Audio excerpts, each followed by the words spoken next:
우리 애는 결혼하더니 예전 같지 않고 자꾸 멀어지는 것 같아서 섭섭해요. 우리 애들은 내가 무슨 말만 하면 예민하게 반응해요. 선생님, 제가 애들에게 말을 잘못하고 있는 걸까요?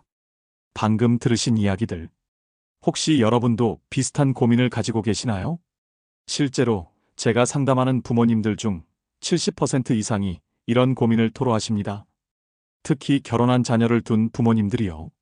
통계에 따르면 결혼 후 부모와의 관계가 나빠지는 가정이 전체의 60%가 넘는다고 합니다. 그런데 더 충격적인 사실은 그 원인의 80%가 바로 부모의 잘못된 말 한마디에서 시작된다는 것입니다. 그냥 관심 있어서 물어본 건데, 가족인데 그 정도 말도 못해? 다 너를 생각해서 하는 얘기야. 이런 마음으로 하신 말들이 어떻게 자녀의 가정을 흔들고 부모 자식 간의 인연까지 끊어놓는지, 오늘 이 영상에서 여러분께 절대로 하지 말아야 할 말 5가지를 말씀드리겠습니다. 이 5가지만 피해도 자녀와의 관계가 180도 달라질 것입니다. 끝까지 봐주시고 혹시 주변에 비슷한 고민을 가진 분이 계시다면 꼭 공유해 주세요. 시작하기 전 구독과 좋아요 눌러주세요. 첫 번째 이야기는 사돈 내 비난하지 마세요입니다. 부모님들이 가장 흔히 하시는 실수 중 하나인데요. 자녀의 배우자, 집안에 대한 단 한마디가 어떻게 가정을 송두리째 흔들어 놓는지 실제 사례를 통해 보여드리겠습니다. 올해 73세 박말순 씨는 요즘 말수가 줄었습니다. 사돈과 관련된 자신의 말 한마디가 아들네 가정에 분란을 일으켰기 때문입니다. 며느리의 친정은 명문대 교수 집안, 경제적으로도 넉넉하고 체면도 중시하는 집이었습니다. 결혼식 준비도 대부분 사돈 쪽에서 주도했고 예물이며 식장이며 큰 비용도 그쪽에서 감당했습니다. 겉으론 고마운 일이죠 했지만 속으론 부글부글 끓었습니다. 우리가 뭐 없는 죄라도 졌나? 결혼식 내내 우리는 들러리 신세였어. 완전히 뒷전이었다고. 시간이 흐를수록 그런 감정은 사라지기는커녕 은근한 열등감과 자존심 상함으로 남았습니다. 그러던 그해 설을 앞두고 며느리에게서 전화가 왔습니다. 예의 바른 말투였지만 내용은 분명했습니다. 이번 명절에는 먼저 친정에 들렀다가 시댁에 오겠다는 이야기였습니다. 사돈 쪽에서도 오랜만에 가족이 모두 모이기로 했다며 자연스럽게 친정을 먼저 챙기는 듯한 말투였죠. 박말순 씨는 전화를 끊고 한참을 멍하니 있었습니다. 겉으로는 아무렇지 않은 듯 그래, 알겠다고 말했지만 속은 그날 하루 종일 불편하고 뒤틀렸습니다. 그리고는 말했습니다. 그 집은 딸 하나 잘 키워놨다고. 참 잘난 체는 다 하네. 지들이 뭐 잘났으면 얼마나 잘났다고. 사람이 너무 자기중심적이야. 참 얄밉더라. 문제는 그 말이 며느리에게 전해졌다는 겁니다. 며칠 뒤 아들 명호에게 전화가 왔습니다. 목소리는 낮았지만 금방이라도 끊어질 듯 떨리고 있었습니다. 엄마 윤지가 엄청 울었어.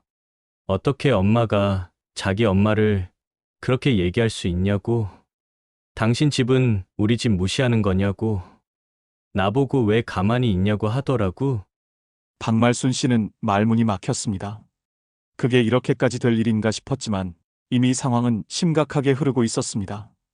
그리고 아들네는 또 부부싸움을 했습니다. 그들의 말을 들어보시죠. 그래서 결국 당신 엄마가 우리 집안 무시했다는 거잖아. 우리 엄마를 기고만장하다고 했다며? 그 말, 나 들으라고 한 거야? 뭐야? 아니야. 그런 뜻은 아니었을 거야. 그냥 기분이 좀 상해서. 기분이 상했으면 왜 우리 엄마한테 그런 식으로 말해? 당신은 항상 당신네 집 편이야. 내가 너 편들면 우리 엄마는 누가 편들어줘? 나는 중간에서 미치겠다고. 그래. 당신은 늘 중간이지. 그럼 나는 누구를 믿고 살아야 해? 그날의 전화 한 통, 그날의 툭 내뱉은 말 한마디가 자식의 가정에 불협화음을 만들어버렸습니다. 논어에는 이런 말이 있습니다. 말은 화살보다 빠르고 칼보다 깊다. 쏘고 나면 멈추지 못하고 찌르면 흔적을 남긴다. 사돈은 남이 아닙니다. 내 자식의 가족입니다. 그들을 향한 말은 내 자식의 삶을 겨냥합니다. 자존심이 상했을 때, 서운함이 올라올 때 말을 먼저 꺼내기보다는 마음을 다독이는 것이 부모로서의 품격 아닐까요? 입을 닫는 건 침묵이 아니라 배려다. 옛 어른들의 그 말이 이제는 뼈에 사무치게 이해됩니다. 이 영상을 보고 계신 여러분, 사랑하는 자녀의 가정을 지키고 싶다면 말보다 마음을 먼저 건네십시오. 그게 우리가 부모로서 할 수 있는 가장 큰 사랑일지 모릅니다. 이제 두 번째 이야기로 넘어가겠습니다.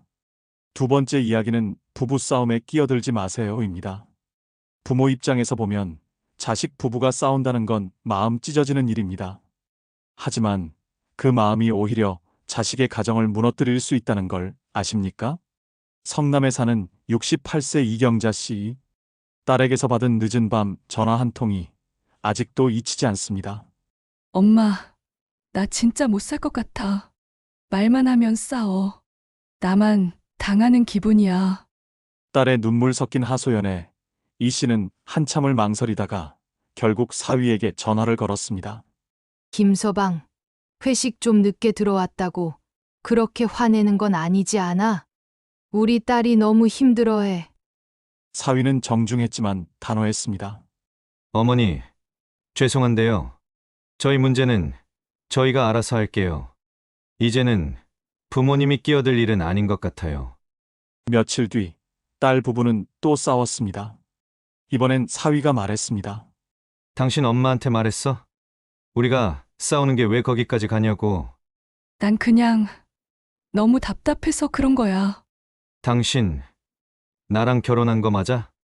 아직도 무슨 일만 생기면 친정에 말하고 울고. 그럴 거면 그냥 돌아가.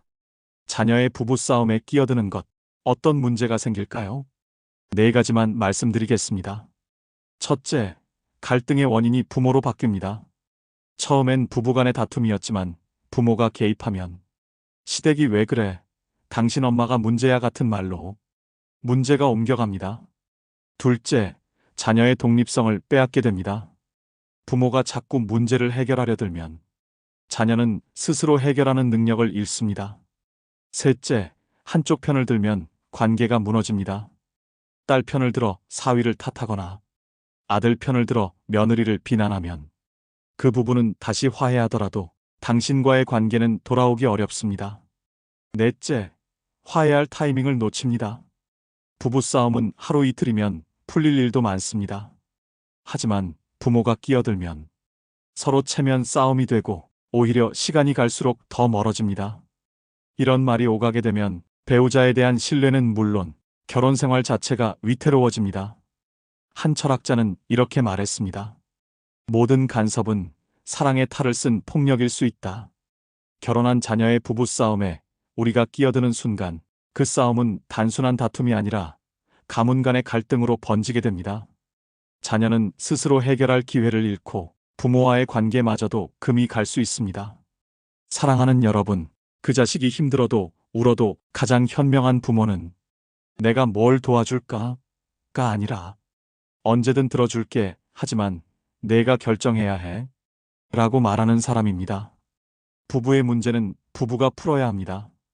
우리는 그저 그 옆을 든든하게 지켜주는 믿음의 울타리만 되어주면 됩니다.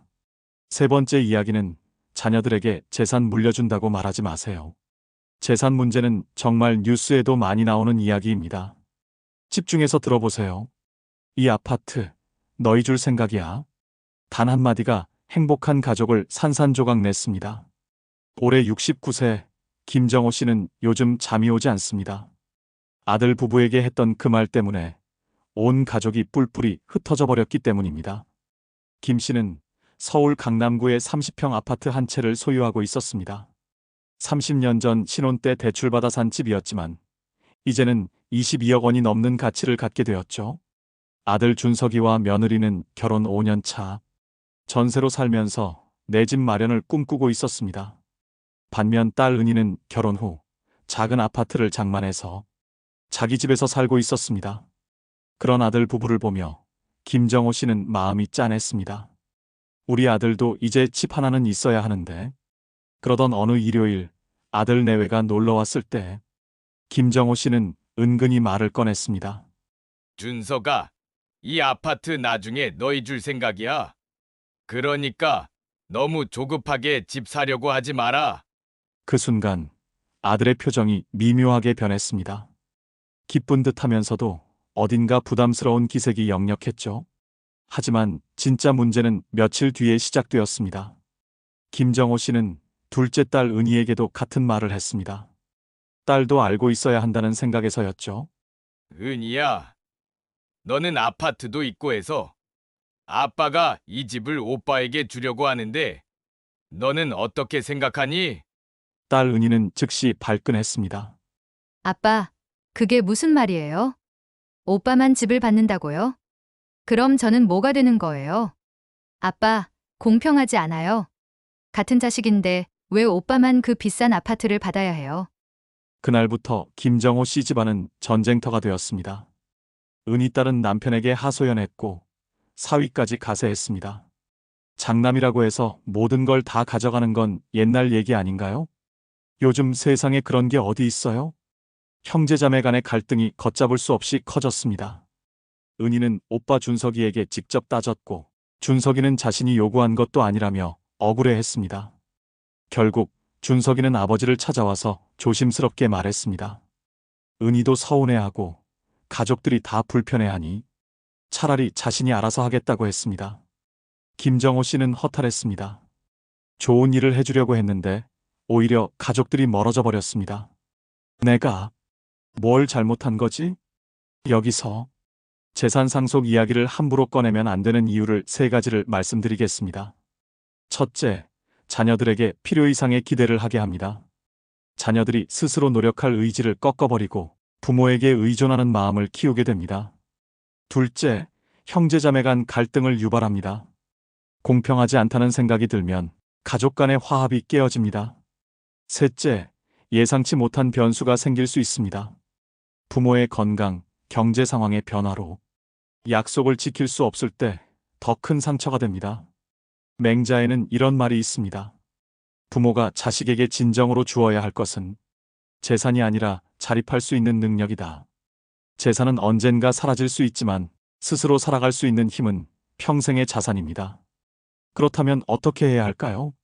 현명한 부모는 재산 이야기를 먼저 꺼내지 않습니다. 대신 자녀들이 스스로 노력할 수 있도록 격려합니다.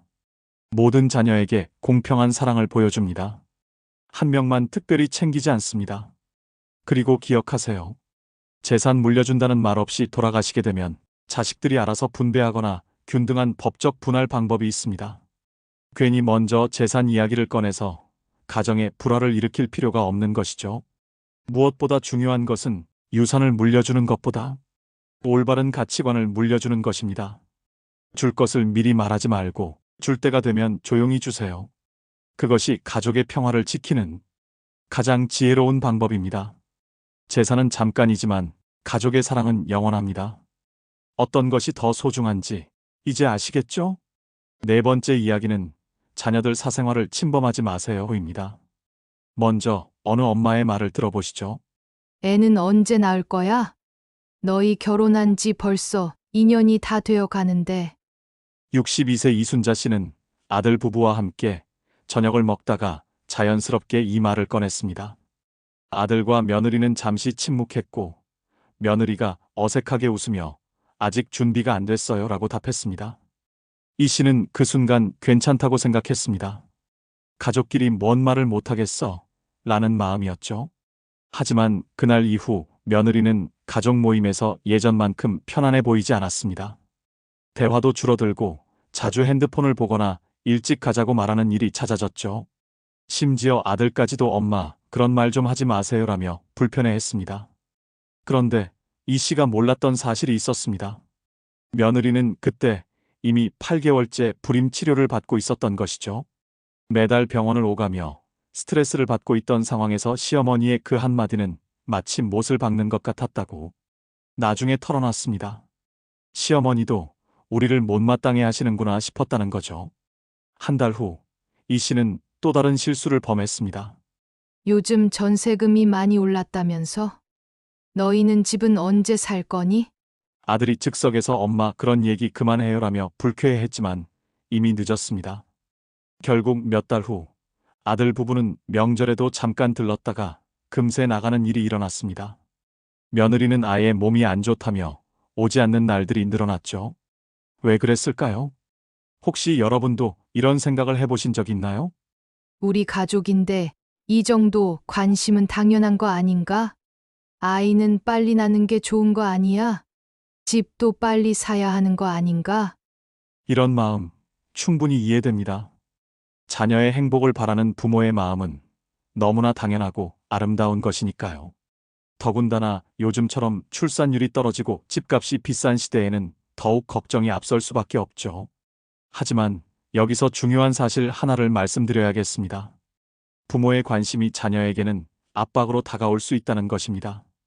공자는 논어에서 군자는 말을 조심하고 행동을 민첩하게 한다라고 했습니다. 가족이라 할지라도 함부로 말해서는 안 되는 영역이 있다는 뜻이죠. 특히 출산이나 내 집 마련 같은 문제는 경제적, 개인적 상황이 복합적으로 얽혀있는 매우 민감한 영역입니다. 애는 언제 낳을 거야? 라는 질문 하나에도 불임의 고민이 있을 수 있고 경제적 부담 때문에 미루고 있을 수도 있습니다. 실제로 요즘 젊은 부부 10쌍 중 한 쌍은 불임으로 고생하고 있다고 하죠. 집은 언제 살 거니? 라는 말 역시 당장 전세금도 부족한 상황에서는 상처가 될 수 있습니다. 특히 서울 아파트 가격이 10억을 넘나드는 요즘 젊은 부부에게는 정말 절망적인 현실이니까요. 더 중요한 건 이런 질문들이 반복될 때마다 자녀 부부는 우리가 뭔가 잘못 살고 있는 건 아닐까라는 자책감을 갖게 된다는 것입니다. 사랑받고 싶어서 찾아온 부모님 집에서 오히려 스트레스를 받게 되는 역설적 상황이 벌어지는 거죠. 그렇다면 우리는 어떻게 해야 할까요? 자녀의 사생활에 대한 궁금증이 생길 때는 질문 대신 지지를 표현해 보세요. 이렇게 말해 보세요. 너희 둘이 알아서 잘할 거야. 요즘 젊은 부부들 참 힘들다면서. 너희도 너무 스트레스 받지 마라. 이런 말 한마디가 자녀에게는 큰 위로가 됩니다. 진정한 관심은 간섭이 아니라 믿음입니다. 부모의 그 믿음이 자녀 부부에게 전해질 때 그들은 더 자신감 있게 자신들의 삶을 만들어갈 수 있습니다. 기억하세요. 자녀가 부모님께 가장 듣고 싶어하는 말은 잘하고 있다는 격려입니다. 이제 마지막 5번째 이야기입니다. 자주 안 온다고 서운해하지 마세요. 엄마, 다음 주 일요일에 갈게요. 왜 자주 안 와? 한 달에 한 번 오는 것도 힘들어? 68세 김영희 씨는 딸의 전화를 받을 때마다 이런 말을 하게 됩니다. 혼자 사는 것이 외롭기도 하고 딸이 보고 싶은 마음이 간절하기 때문이죠. 그런데 이상하게도 이런 말을 할 때마다 딸의 목소리가 점점 더 무거워지는 것을 느낍니다. 엄마, 저도 바쁘잖아요. 직장도 다니고 집안일도 해야 하고. 딸의 변명을 들을 때마다 김 씨는 더 서운해집니다. 내가 그렇게 부담스러운 존재인가 싶은 마음이 들기도 하죠. 그런데 김 씨가 모르는 딸의 실제 상황은 이랬습니다. 매일 오전 9시부터 오후 6시까지 직장 생활을 하고 퇴근 후에는 마트에서 장을 보고 저녁을 준비해야 합니다. 주말에는 밀린 빨래와 청소, 그리고 시댁 방문까지 겹치는 일이 많았죠. 실제로 지난달에는 토요일에 시댁에 갔다가 일요일에 친정에 가려고 했는데 시어머니가 벌써 가냐고 하시는 바람에 계획이 틀어진 적도 있었습니다. 결국 딸은 전화도 점점 짧게 하고 올 때도 일찍 가야 해요라며 금세 일어서는 일이 많아졌습니다. 김 씨는 혼잣말로 중얼거립니다. 요즘 애들은 정말 모르겠어. 하지만 정말 요즘 젊은 세대가 정이 없어서 그런 걸까요? 통계를 보면 놀라운 사실이 드러납니다. 현재 30대 기혼 여성의 하루 평균 가사노동 시간은 3시간 30분, 남성도 1시간 이상입니다. 거기다 맞벌이 부부가 전체의 70%를 넘어서면서 주말조차 여유가 없는 게 현실이죠. 과연 요즘 젊은 세대가 정이 없어서 그런 걸까요? 여러분도 혹시 비슷한 경험이 있으신가요? 자녀를 보고 싶어하는 마음, 그 마음 자체는 전혀 잘못된 것이 아닙니다. 오히려 그것이야말로 가장 순수한 부모의 사랑이죠. 하지만 그 사랑이 표현되는 방식에 따라 자녀는 전혀 다른 감정을 느끼게 됩니다. 옛말에 물이 깊으면 물고기가 편안하고 사람의 마음이 평온하면 집안이 평화롭다고 했습니다. 자녀 부부가 자신들만의 속도로 삶을 꾸려갈 수 있는 여유로운 환경을 만들어주는 것이 가장 큰 사랑입니다. 왜 자주 안 와? 라는 말 속에는 재촉하는 마음이 들어 있습니다. 자녀 입장에서는 자연스럽게 찾아가고 싶었던 마음이 가야 하는 의무로 바뀌어 버리는 거죠. 사랑받으러 가는 곳이 아니라 의무를 다하러 가는 곳이 되어버립니다. 공자는 강요하면 따르는 듯하지만 마음으로는 복종하지 않는다라고 했습니다. 이런 상황이 반복되면 자녀는 죄책감을 느끼게 되고 그 죄책감을 피하려다 보니 오히려 더 멀어지게 된다는 것입니다. 실제로 김영희 씨의 경우도 마찬가지였습니다. 딸이 한 달에 한 번도 오지 않는 달이 생기자 김 씨는 더욱 섭섭해하며 너는 정말 엄마 생각이 없구나 라고 말했죠. 그 후 딸은 아예 6개월 동안 연락도 뜸해졌습니다. 그렇다면 어떻게 해야 할까요? 자녀가 왔을 때는 왜 자주 안 와? 가 아니라 와줘서 고맙다는 말을 먼저 해보세요. 그 한마디가 자녀의 마음을 부모에게 향하게 하는 마법의 열쇠가 됩니다. 또 이렇게 말해보세요. 바쁜데 시간 내서 와줘서 고마워. 많이 바쁘지? 몸 조심해. 너 때문에 오늘이 정말 즐거웠어. 자녀의 바쁜 일상을 인정하고 격려해 주세요. 이런 말이 자녀에게는 이해받고 있다는 안정감을 줍니다. 놀라운 변화가 일어날 것입니다. 실제로 이렇게 바뀐 김영희 씨의 경우 3개월 후 딸이 먼저 엄마, 이번 주말에 갈게요라고 연락하기 시작했다고 합니다. 진정한 사랑은 기다림이 아니라 환영입니다. 자녀가 언제 와도 따뜻하게 맞아주는 부모가 될 때 그들은 더 자주, 더 기꺼이 부모를 찾아오게 됩니다. 기억하세요. 자녀에게 가장 큰 선물은 부모님께 가면 편안하다는 느낌입니다. 그 편안함이야말로 자녀가 다시 찾아오게 하는 가장 강력한 이유가 됩니다. 지금까지 결혼한 자녀에게 절대 하지 말아야 할 말 5가지를 말씀드렸습니다. 다시 한번 정리해 드리겠습니다. 첫째, 사돈내 비난하지 마세요. 둘째, 부부싸움에 끼어들지 마세요. 셋째, 재산 물려준다고 미리 말하지 마세요. 넷째, 자녀들의 사생활을 침범하지 마세요. 다섯째, 자주 안 온다고 서운해하지 마세요. 부모의 사랑이 깊을수록 그 표현은 더욱 조심스러워야 합니다. 말은 화살보다 빠르고 칼보다 깊습니다. 한번 내뱉은 말은 되돌릴 수 없지만 하지 않은 말은 언제든 선택할 수 있습니다. 자녀의 가정이 행복해야 부모도 진정으로 행복해집니다. 이 영상이 여러분의 가정에 작은 변화라도 가져다 주었으면 좋겠습니다. 오늘도 저희 인생은 후반전 채널의 이야기에 귀 기울여 주셔서 감사합니다. 이 영상이 마음에 드셨다면 좋아요와 구독 눌러주세요. 또한 여러분의 소중한 경험이나 생각을 댓글로 남겨주시면 함께 나누고 배우는 소중한 시간이 될 것입니다. 다음 영상에서도 여러분의 인생 후반전에 지혜와 위로가 될 수 있는 이야기로 찾아뵙겠습니다. 항상 건강하시고 행복한 날들 보내세요. 감사합니다.